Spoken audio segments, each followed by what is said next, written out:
Cher Dancil, je vais commencer par vous. Nous avons vu le parcours d'Avega à travers ce petit documentaire de 6 minutes, mais je voudrais vous entendre, vous, en tant que fondatrice d'Avega. Qui est-elle? Qui est Avega aujourd'hui? Et qui est-elle pour vous? Merci Ariane. Merci à toute l'équipe qui se trouve ici.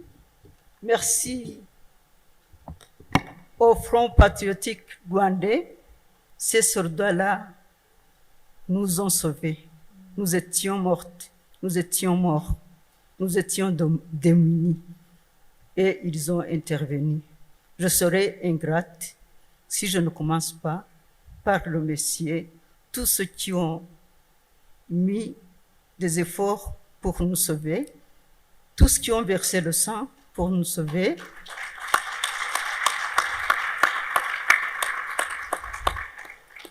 Et alors, tout ce que je vais dire, je le dis au nom de mes consoeurs, veuves du génocide, et veufs, il y a des hommes veufs aussi. Et puis, je remercie de prime abord ces femmes qui ont pu penser à créer Avega. Quelques-unes sont ici, qu'elles se lèvent et vous saluent. Femmes battantes, levez-vous.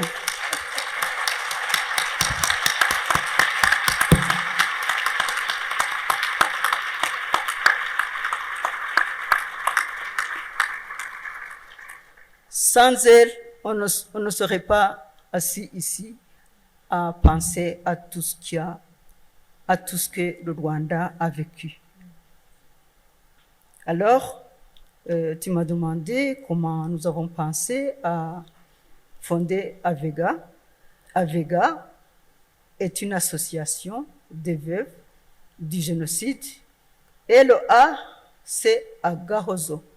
Agahozo, ça veut dire consolation ou berceuse. Elles avaient besoin d'une épaule pour pleurer, parce qu'elles n'avaient pas pu pleurer durant les atrocités. Et alors, qui devait les consoler? C'était la première question.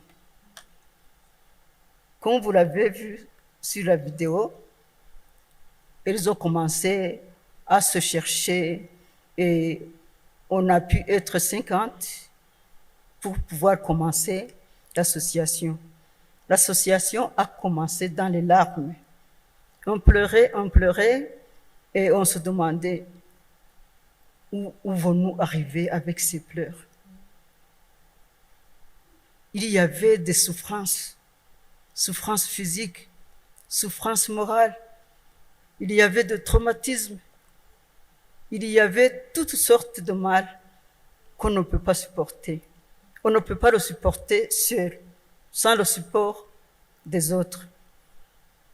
Et alors, le désir de solidarité, le désir de s'ouvrir aux autres, le désir de pouvoir vivre, parce qu'on avait survécu, mais on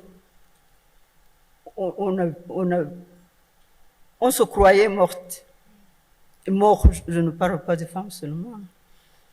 Et alors, nous nous sommes demandé, qu'est-ce qu'on va faire? Il y a tant de problèmes de santé, physique et mentale, le problème de pauvreté, parce que tout était pillé. Les rescapés et même tous les autres habitants du pays étaient démunis. Les maisons étaient détruites. Alors on ne vivait pas. On a dit, il faut faire quelque chose. Il ne faut pas pleurer seulement. Il y a eu alors la période de la détermination. La détermination nous a permis de pouvoir agir. On nous a dit, on peut le faire. Vous pouvez le faire. Vous pouvez faire quelque chose. Même nos enfants qui étaient grands nous disaient, non maman, vous êtes des héroïnes. Vous pouvez faire quelque chose qui peut changer le monde. C'est quelque chose qui pouvait changer le monde, c'était d'annoncer au monde entier ce qui s'était passé au Rwanda. Il y en a qui disaient que c'était des massacres, tout simplement, alors qu'il s'agissait d'un génocide qui exterminait qui voulait exterminer toute la race Tutsi. Alors, comme femme et chef de famille, nous avons dit, notre pays a besoin de nous. Les enfants rescapés ont besoin de nous. Ils n'ont pas de toit. Ils manquent d'affection. Alors nous avons dit, nous allons tout faire. Donner l'affection, donner à manger, donner le toit à tous ceux qui n'en avaient pas. C'est pour ça que nous avons fait une réunion et chaque femme amenait des enfants orphelins dans sa petite maison. Et chaque femme avait plus de 15 enfants dans une petite maison. Et on se disait, comment allons-nous faire vivre ces enfants? Comment allons-nous agir seuls et donner une éducation efficace à nos enfants? Alors nous avons dit, nous pouvons le faire. Chaque fois on disait, nous pouvons le faire. Et nous l'avons fait. Et vous êtes devenus les mères de ce pays. Et les mois qui suivaient l'arrêt du génocide, surtout le mois de juillet, on ne savait pas quoi faire. Le mois de juillet 1994. Le mois d'août, on a commencé à respirer et on a commencé celles qui travaillaient ont commencé à travailler. Mais nous avons heurté des défis.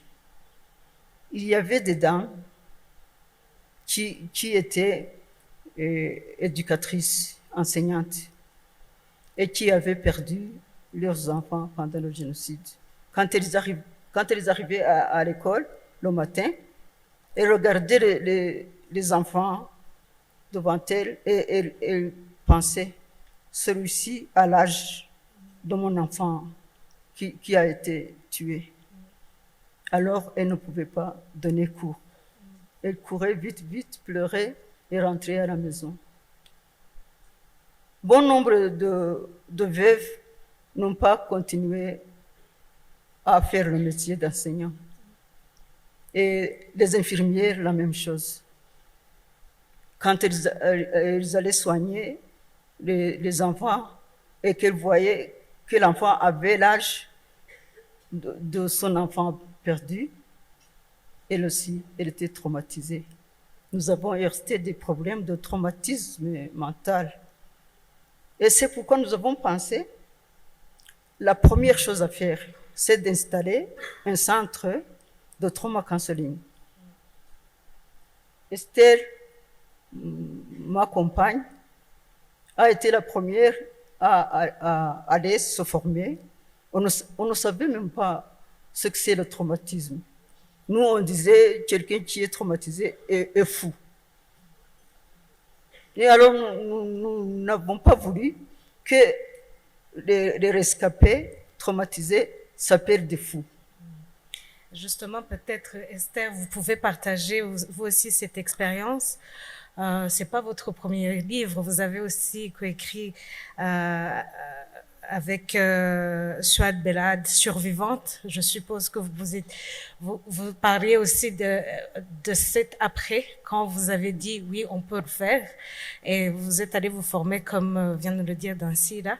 Peut-être parlez-nous de ce parcours, mais aussi parlez-nous de ce parcours en tant qu'écrivaine, de briser le silence, car comme on l'a entendu dans le panel d'avant, parfois la victime ou le rescapé veut se murer dans le silence et oublier ce qu'il a vécu.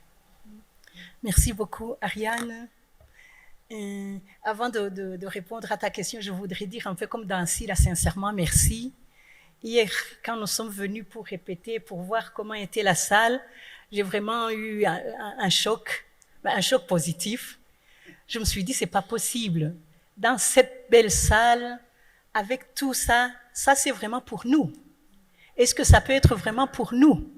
Parce que d'où... Mais c'est vrai, c'est pour nous. Et nous vous remercions tous, comme Dancy l'a déjà remercié, tous ceux qui nous ont sauvés, tous ceux qui ont fait que nous sommes vivantes aujourd'hui, parce que nous aurions pu mourir comme les nôtres. Nous ne sommes pas mortes, mais nous aurions pu être aussi mortes, vivantes. Nous aurions pu être debout, mais dedans, pas fortes. Et ça a été ça le combat qu'on s'est dit, quand on s'est retrouvés entre veuves. Dancy parle du traumatisme, là, c'est vrai qu'on croyait qu'on était folle, mais en fait on était folle. On était un peu folle, oui. Mais la chance qu'on a eue, c'est que ça aide quand tu n'es quand même pas la seule folle. Parce que quand tu disais tes folies, et tu disais comment tu as oublié, tu es sortie et sur la route, tu t'es retrouvée avec ta robe mise à l'envers, alors que tu étais une belle dame, institutrice et tout, et tu te dis, ça va pas la tête. Et après, quand tu racontes ça, il y a une autre qui se met à rire, et qui te dit pire que la robe à l'envers. Et l'autre te dit autre chose. Alors, ça soulageait déjà. On ne savait pas que c'était thérapeutique. Mais en fait, c'est la thérapie qui commençait. On se retrouve, on parle entre nous, on pleure entre nous. Et alors viennent les professionnels. Je me souviens, les membres d'Avega, vous vous souvenez du psychiatre Sidney Brandon, qui est venu nous voir. Et il nous a dit une chose qui était très importante, et c'est ça vraiment la base de tout travail avec le traumatisme. Il nous a dit, les femmes, n'ayez pas peur, vous n'êtes pas folles. Mais ce que vous avez vécu était fou. Vos réactions de robe à l'envers et de cuisiner, mettre le sel 4 fois et de brûler la nourriture et tout ce que... Il nous a dit, ça, vous croyez que c'est anormal, mais c'est tout à fait normal pour le abnormal que vous avez vécu. Et ça nous a aidé beaucoup de savoir qu'on n'est pas folle. On lui a dit, OK, on vous croit. Donc, on pourrait être normal comme avant. Oui, donc on essaie. Et il nous a dit quelque chose qui est très important et qui a vraiment été le guide de notre action. Il nous a dit, vous serez même plus que ce que vous avez été avant. Et ça, c'est vraiment la chose que nous gardons toujours comme mot d'ordre. Comme mot d'ordre dans nos actions. Il faut faire quelque chose de notre souffrance. Il faut en faire sortir quelque chose de bon. J'aime bien la métaphore que nous avons chez Avega. Pour tous les Rwandais, vous savez, quand les vaches partent au pâturage, alors on nettoie l'enclos et on ramasse la bouse et on la met derrière l'enclos, Kwichukiru. La place s'appelle Ichukiru, en Kinyarwanda, la place où on met toute la bouse. Alors tu vois le tas de chaque jour, ça augmente, mais il faut savoir que ce tas-là, ça pue. Ça sent pas bon. Donc c'est pas l'endroit où tu vas aller pour faire une causette. Mais par contre, quand tu y plantes quelque chose, quand on plante un bananier dans le coin de l'Ichukiro, quand on plante la courge, ou comment on appelle ça encore en français? Oui, la courge ou le ibihaza, quand on plante ça là, eh bien ça produit un régime de bananes qu'il faut être fort pour soulever. Ça fait des courges qui sont énormes. Et ça a été ça vraiment la guerre, ça a été ça notre moteur, eh bien, de notre souffrance, de notre puanteur, parce que ça puait, les amis. L'après-génocide, c'était pas évident. On n'était pas propres. On n'était pas des belles dames comme on est maintenant, comme on nous voit là quand on a fait nos Mishanana. On croit que ça n'a pas toujours été comme ça. Non, on sortait des marais, on sortait des trous, on sortait une salissure qu'on ne pouvait même pas dire. Parce que, comme on l'a dit dans le premier panel, je pense on ne peut pas mettre des échelles de souffrance. Mais une des souffrances qu'on a dit, c'est quand on a tué nos enfants. Je salue toutes les mamans dont on a tué les enfants. Parce que ça, c'est quelque chose qui te reste, qui te va jusqu'au fond de ton cœur. Et il fallait survivre à ça, il fallait être belle encore, il fallait marcher encore. L'autre chose qui était très fort et qui nous a beaucoup marqué, il y a bien sûr toutes les blessures physiques, toutes celles qui ont survécu, tous ceux qui ont survécu avec les machettes. Mais le pire, et ça a été dit dans le panel d'avant, le pire c'était le viol systématique. Nous avons été salis dans tout notre être. Nous avons été violés. Nous avons été infectés du sida. J'ai failli demander au monsieur du TP hier, mais je vais lui demander tout à l'heure. Enfin, on a couru après derrière eux parce que on était témoins. On a accepté d'être humiliés, comme le ministre, il l'a vraiment bien expliqué. Quand on a été humilié, quand on devait témoigner, on a été humiliés. Mais en plus d'être humiliés, on n'a même pas eu les médicaments. Donc les femmes qui étaient violées, qui étaient malades du sida, elles mouraient alors qu'elles devaient être témoins. Par contre, ceux qui les avaient violées, qui étaient au tribunal international à Arusha, ils recevaient les médicaments. Et on a essayé, on a couru après, c'est pas par eux qu'on les a eus. On a dit, il faut quand même que les témoins restent en vie. Mais heureusement, quand on disait merci, on doit vraiment dire merci. Vous vous rappelez quand la première dame a commencé le programme, ça s'appelait PACFA à l'époque.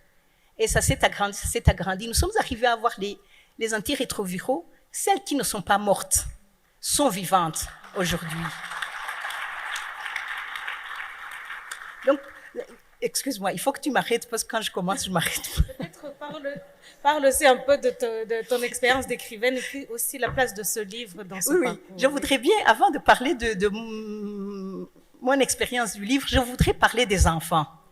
Aujourd'hui, s'il y a une fierté que nous avons ici, c'est de vous voir, vous les enfants qui étiez des gamines, Je me souviens quand nous avons fait notre première réunion au Boudiessera, quand on rassemblait, on se rencontrait pour justement faire notre famille de veuves, notre famille de consolation. Je me souviens de 3 gamins qui sont venus, ils avaient 12, 11, 10 ans, ils sont venus à notre réunion, parce qu'ils avaient entendu à la radio qu'il y a une réunion de veuves. Et ils sont venus à la réunion. Et nous avons cru qu'ils se sont trompés, donc on leur explique, désolé, c'est la réunion des veuves. Et les enfants nous ont dit, c'est dans le livre. Ça, c'est une expérience que je n'oublierai jamais. Et les enfants, ils ont dit très innocemment et calmement, mais nous sommes des veuves. Parce que les enfants croyaient qu'être veuve, justement, c'est être malheureuse comme nous sommes, c'est ne pas savoir comment je vais nourrir mes enfants. Et eux, ils avaient 12, 11, 10 ans et ils devaient nourrir d'autres enfants. Ils étaient veufs, les petits. Maintenant, je suis tellement fière, c'est des grands.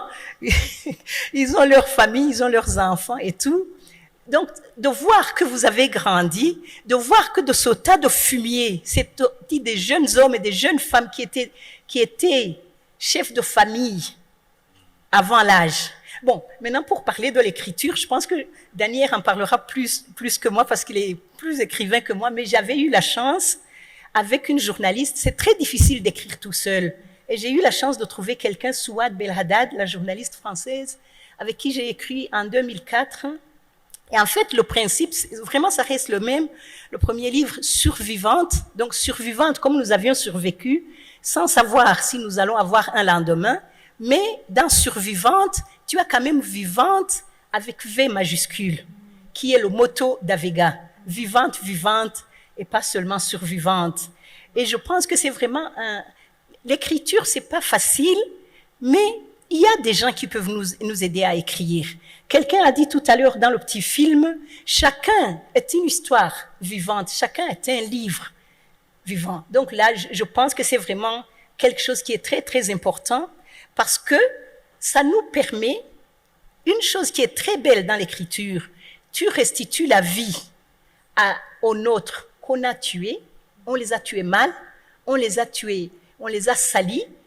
Par l'écriture, nous leur restituons leur beauté et leur bonté, leur élégance physique mais aussi de cœur. Donc là, avec l'écriture, on se permet de gagner. La vie gagne sur la mort. Et c'est pas, voilà. Fantastique. Oui, donc Daniel, c'est pas votre premier livre que vous coécrivez avec un rescapé. On vous connaît surtout pour moi le dernier Toussi avec Claver que vous avez coécrit. Je pense que ça c'est pas la même expérience que vous avez eue avec un collectif des 13.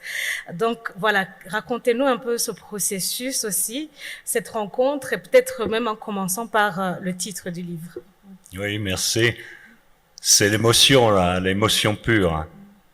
Et c'est vrai que quand on est rentré hier, cette émotion nous a étreints. Parce que, comme tu le dis, c'est les jeunes que vous avez sauvés, que vous avez élevés, qui vous ont fait cet écrin-là. Et c'est la plus belle chose qu'on puisse attendre. C'est que vos enfants sont maintenant ces hommes qui mènent le Rwanda vers un chemin tout à fait original qui va au-delà de ce qu'on pouvait même penser, je pense, lorsque le génocide est arrivé. Alors, on a voulu ensemble faire un écrin de papier et d'encre, d'avoir un sépulcre pour tous vos chers disparus, et aussi pour essayer de toucher réellement la population en son ensemble. Parce que maintenant que le génocide est reconnu, que les responsabilités, y compris les responsabilités de mon pays, sont bien connues, il faut toucher le grand public. Et pour cela, nous sommes des êtres de langage, et la langue est décisive. Il faut des œuvres, il faut des grandes œuvres. Nous l'avons fait en toute humilité. Beaucoup de gens nous ont précédés, beaucoup d'écrits ont lieu, vous le savez actuellement, mais aussi avec ambition. Parce que on veut élever cette odyssée à la fois tragique, infâme, mais aussi lumineuse. On veut l'élever à la hauteur de ce qu'elle est, c'est-à-dire à la hauteur d'une des plus grandes tragédies de l'humanité.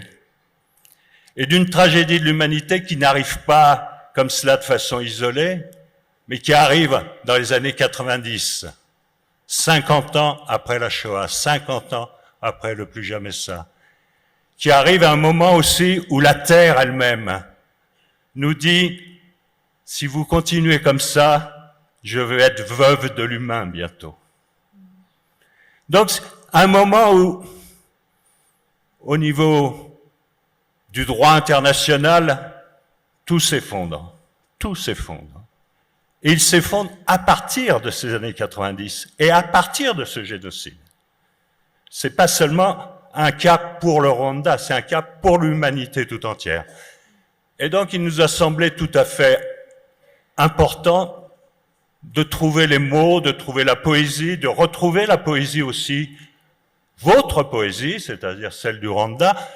D'ailleurs, si le livre marche un peu grâce à vous, grâce aux lecteurs, parce que c'est à vous, lecteurs, maintenant, de faire le travail. C'est à vous de faire le travail.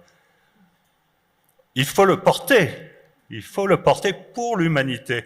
Parce que l'un des risques, à mon avis, c'est qu'une fois cette reconnaissance dite, on pense que c'est dans le fond un génocide de plus. Mais non, ce génocide apporte des connaissances nouvelles sur l'humain, des connaissances tragiques.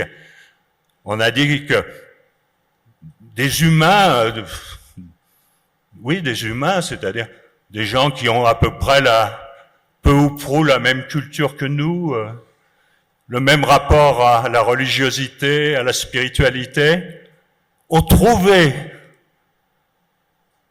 la possibilité, dans le crime du crime, de spécifier encore ce crime et d'en faire le crime des femmes et le crime du féminin. Ça bouleverse quelque part notre idée même de de ce qu'était le génocide. C'est-à-dire, on avait toujours pensé que c'était le racisme, que c'était l'autre défini par la race, la religion, que sais-je. Et on voit que c'est beaucoup plus profond que ça vient de beaucoup plus loin, de l'humanité tout entière, de cette guerre aux femmes qui traverse l'humanité et qui fait que même la notion de génocide bouge avec ce génocide-là. Elle bouge. Et puis elle bouge du côté de la reviviscence. C'est la première fois dans l'histoire des génocides, la première fois dans l'histoire de l'humanité, que les victimes sont celles qui refont société. Parce que dans tous les génocides précédents, si vous les relisez, ce génocide permet aussi de relire les génocides précédents. Dans tous les génocides précédents, dans tous les meurtres de masse, moi je pense à mes amis irradiés de Hiroshima, Nagasaki, avec qui j'ai travaillé, ces populations demeurent stigmatisées. Elles deviennent les populations les plus pauvres. Ça a été vrai pour tous les génocides. Et là, ce n'est pas le cas. C'est une nouveauté absolue dans l'histoire des génocides. Ce sont les victimes, avec leurs frères et sœurs qui les ont libérés, qui refont société. Ce ne sont pas les organismes extérieurs, ce ne sont pas les ONG, ce sont les Rwandais et les Rwandaises qui refont société. Ce sont eux qui refont famille. Il n'y avait plus d'arbre généalogique, plus de troncs, plus de branches, quelques brindilles isolées. Et pourtant, les enfants sont autour, 10, 20, 30 enfants, chacune, qu'elles vont mener aux études supérieures et qui vont vers les dirigeants d'aujourd'hui du Rwanda. Donc, des femmes qui, d'un seul coup, en Afrique, vont basculer la société patriarcale. Alors que, on l'a vu dans les premières et secondes guerres mondiales, même quand les femmes avaient repris un peu de position dans la société parce que les hommes avaient disparu, parce qu'ils étaient tués, parce qu'ils étaient prisonniers, dès qu'on revenait à l'activité habituelle, le droit des femmes régressait. Ce n'est pas le cas au Rwanda. Ce n'est pas le cas au Rwanda. Et donc, je crois que il y a un message pour l'humanité, parce que si les veuves du génocide, et dans le fond, je me compte comme la 4e veuve, c'est ce que permet la littérature. Elle le permet réellement. Je ne dis pas ça de façon superficielle. Elle le permet réellement. Si ces femmes-là ont fait et font ce qu'elles font, elles ont un message à donner à l'humanité. Elles ont un message à donner à l'humanité. Merci beaucoup, Daniel. Et justement, peut-être pour conclure ce dialogue, eh bien, ça va continuer dans les jours qui arrivent. Je vais vous demander à tous les trois, entendez-nous. À qui vous adressez-vous et que voulez-vous qu'ils entendent en peu de mots? Alors, entendez-nous s'adresse à l'humanité entière,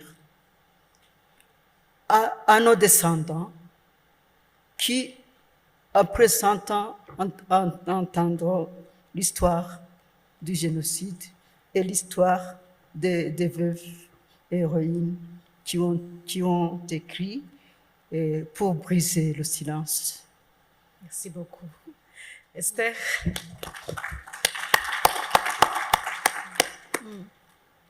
Je pense qu'on doit bien préciser, merci beaucoup, et qu'on vous applaudisse, vous tous qui nous avez entendus, qui êtes déjà ici.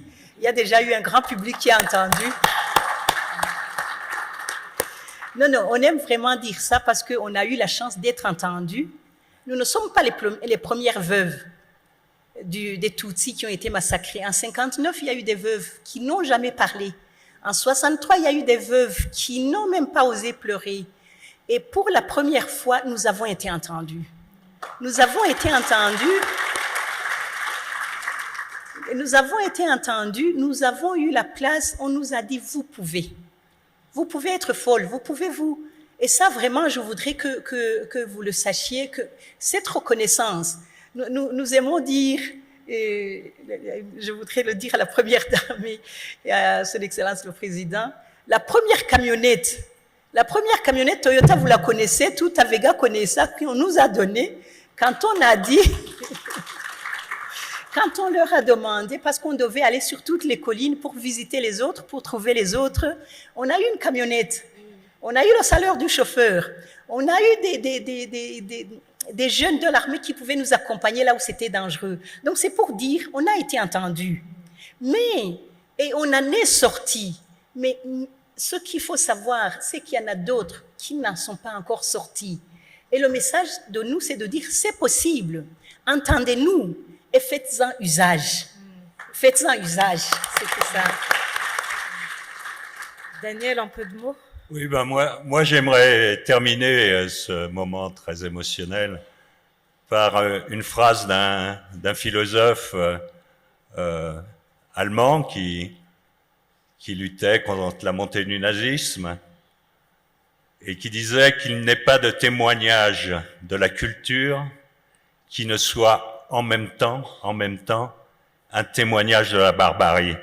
Et je crois qu'il faut l'inverser, et c'est ce qu'on souhaite, qu'il n'est pas un témoignage de la barbarie, qui ne devienne un témoignage de la culture. Magnifique. Sur ces mots, je voudrais remercier nos panélistes et aussi saluer toutes les femmes du collectif qui ont écrit ce livre. Et voilà, je vais vous inviter à retourner à vos places. Merci beaucoup. Merci à vous.